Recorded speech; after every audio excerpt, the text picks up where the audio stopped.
Hello and welcome back to On Purpose Living. Today I want to share a little bit with you guys around the idea of expectations. I have learned the hard way, particularly over Christmases past, how expectations can lead to a lot of hurt, a lot of frustration, even sometimes anger during the Christmas and New Year seasons. So I want to tell you a couple of things on myself just to give you an idea of how I have learned the importance of communicating expectations with my family. So I love a good Christmas card photo. Most of you guys know I'm an Enneagram 2, and so my family and friends joke that my life is I have a Hallmark movie going in my head all the time. And I do love relationships. I love tradition. I love the idea around family and all the things that come with holiday season. And so it's really important to me that we each year get a good Christmas card photo. And so my poor children have been tortured over the years as I have set up these perfect backdrops for these incredible Christmas card photos. And for the most part, they've cooperated and things have gone okay over the years. But a few years back, I remember when my children were teenagers, and you know how teenagers are. They weren't nearly as cooperative as they were when they were 3 and 5, and I could tell them what to do. But I had set up the mantle for the perfect Christmas card photo and really wanted them to cooperate with me and turn that into exactly what in my mind was going to be this beautiful Christmas card to send out to all of our family and friends. What actually ended up happening was we got into a knockdown, drag-out fight. The kids were not cooperating. My husband was mad at me because I was mad at them. It was just getting out of hand, to be honest. Well, push came to shove, and everything went awful off the tracks when my son accidentally knocked everything off of the mantle behind him, and it all came crashing down to the ground. Well, they were laughing hysterically. I was furious, stormed out of the room, didn't speak to them the rest of the night. That year, we didn't even send out Christmas cards. It was just not what I wanted to happen. I was so frustrated over how the whole evening had gone down. Now, granted, I probably should not have been that worked up about Christmas card photos and should have been more concerned about spending time with my kids and letting them be who they were, but that's not what I wanted. I wanted that perfect picture. So fast forward a few years.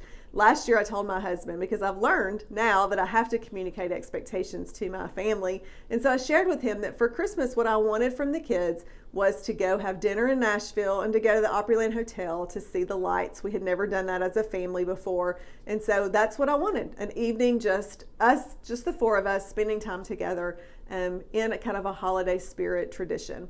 And so he said, you know, it would be easier to get you a car. And I said, no, I think we can do this. I think it's important. So I prompted the kids. I let them know, just like I would have when they were 2 and 3, like, you're going to have to keep it together. We're going to be in the grocery store for an hour.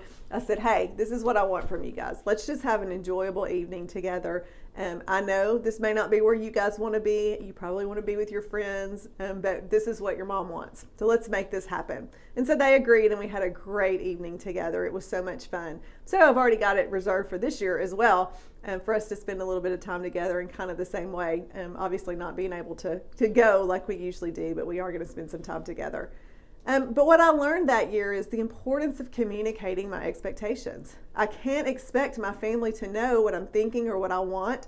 And even looking back over the years when it comes to gift giving, you know, there are times when I felt like I was giving incredible gifts and then the recipient may have been disappointed or may not have reacted the way that I thought they would. There were times when I thought I was receiving incredible gifts and may not have gotten exactly what I thought. And so it's really easy sometimes for us to make assumptions about things and to have expectations, to have ideas that don't play out, and then to be very frustrated and angry about that. So I would just encourage you to think about your expectations. If there are things that you might need to communicate to your spouse or to your children, then communicate those things to them. Help them out. They may not know what you're thinking or feeling. If it's things that you probably don't need to say out loud, but you just need to be aware of, like there may be family members that you know you're just going to have to tolerate for a little while, then give yourself a pep talk and say, okay, these are the expectations. You can do this. This is not forever. We're just going to do this for a little while. So expectations can make or break holiday gatherings with our family and friends. And so I think it's really important that we give some time and some thought to that.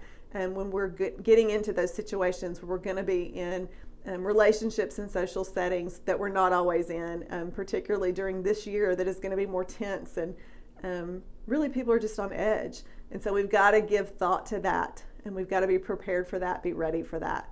So I just wanted to share those ideas with you around expectations and encourage you to really think about your own expectations and what it is that you need for your family to know heading into the next few weeks. I hope that you guys have a very Merry Christmas, and I look forward to seeing you again real soon.